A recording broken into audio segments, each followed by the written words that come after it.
Welcome to Dental XP. I'm Dr. Maurice Salama, and today we're going to be taking you through a very interesting case, a patient who, due to an immune disease, had a very high rate of caries and soft dentin that had caused severe destruction of his enamel and dentin and severe decay into the majority of his maxillary and mandibular dentition. What we attempted to do in this patient, because of the severity of the decay, is to extract his teeth and to place implants at the same time in an immediate functional loading situation.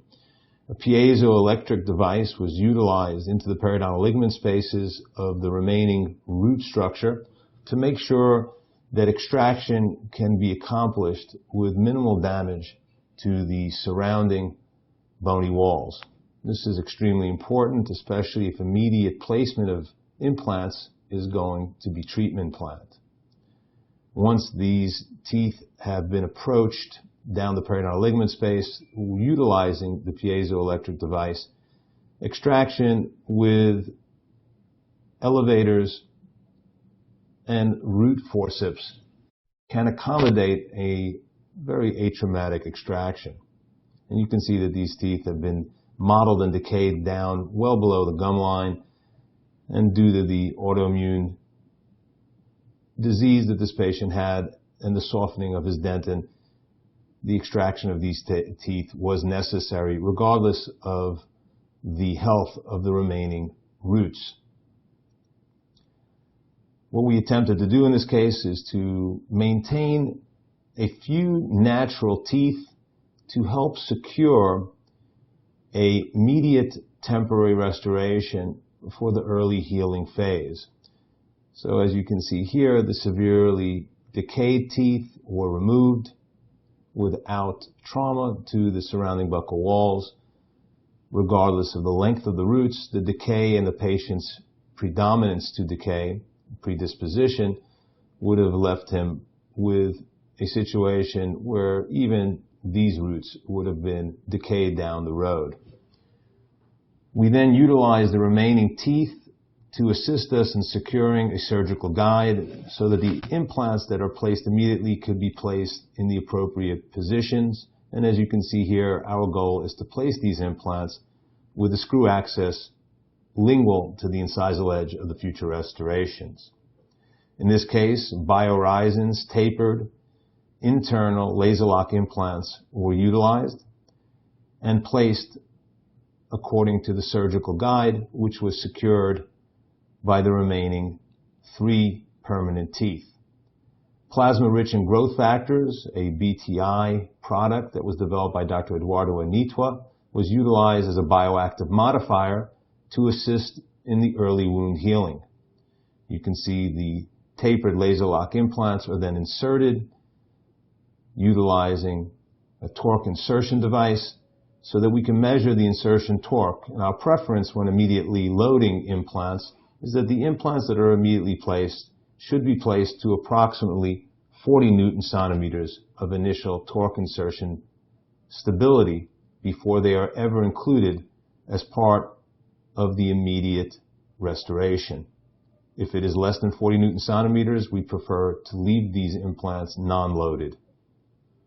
And you can see how we go through this process of placement and then once again check the location of these implants within the wax-up of the temporary restoration utilizing a vacuform matrix. You can see here the buccal plate has been preserved during the extractions, and the implants have been placed according to the future restoration with the screw access appearing appropriately through the lingual access.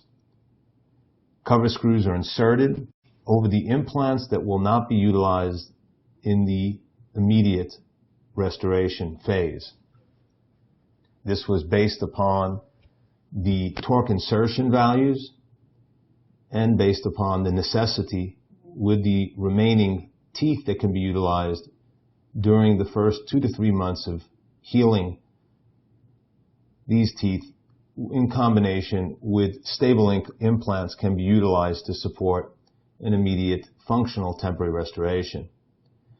Bone graft, particular bone, utilizing mineros, that's mineralized irradiated allograft bone, is inserted into the residual socket spaces around the implants. And this is done with plasma-rich and growth factor being utilized as a bioactive carrier for this bone graft material. Utilizing cortical and cancellous chips, this gives us a bone graft material that doesn't resorb too quickly, but yet still has a high turnover rate. And you can see us simply packing it loosely into the remaining socket walls and spaces between the implants and the remaining buccal plate. Very, very loose packing is performed into these spaces. We don't want to densely pack this bone, and you can see that our goal is to make sure that we support and graft the buccal plate, not only internally, but also externally, so that we have and can ensure at least 2 millimeters of bone labial to the body of the implants. PRGF plugs are then inserted under the flaps to assist in covering the grafted bone, and then fibrin membranes, autologous fibrin membranes that are also procured from this PRGF protocol, is then utilized as an autologous membrane to protect and cover over the bone graft particles. This membrane, as we know, usually resorbs in approximately 3 to 4 weeks, but does retain a bioactive quality. We then go ahead and suture utilizing 4-row interrupted vertical mattress sutures. And this is a vicryl material, a resorbable vicryl. We usually leave in the mouth for approximately 2 weeks before we go ahead and remove it. I like to remove these sutures even though they're resorbable, because after approximately 2 to 3 weeks, there really is no functional necessity for maintaining these sutures in position unless the patient lives out of town. So as you can see, we've removed the severely decayed teeth that were not suitable as long-term abutments, especially with this patient's propensity for decay. Implants were placed immediately in combination with a surgical guide, as well as PRGF, bone graft, fibrin membranes, and immediate implants. At this moment, we then will place implant abutments into the implants that displayed the best immediate torque insertion values. So the best positioned implants segregated within the arch with the remaining teeth that were still stable and can be utilized to assist in securing an immediate temporary prosthesis. Here's the prosthesis in place, a temporary lab process temporary that was based upon a wax up made off of an articulator prior to the surgical procedure, and you can see that this has been relined and has been done prior to the procedure, so that the relining in the mouth was really done in a very simple and efficient manner.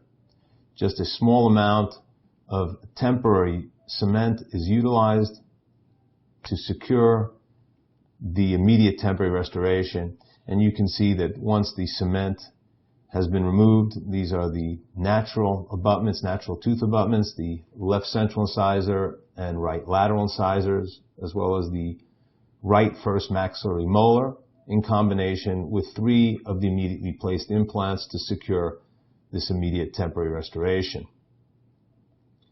The day of surgery, you can see that it looks predominantly done in an atraumatic manner, taking what we had originally, severe broken down dentition in both the maxilla and mandible.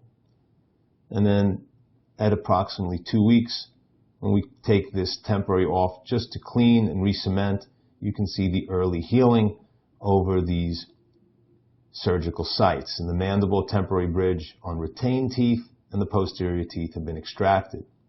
the implants in place in the maxillary arch, tapered internal laser lock implants with good initial bone to implant contact, and then the natural teeth where we could save them, utilized to secure the temporary restoration.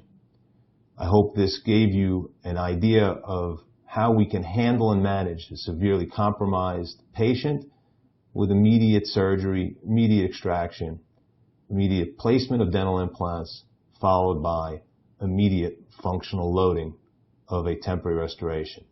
Thank you for your attention, and we look forward to seeing you again here at Dental XP.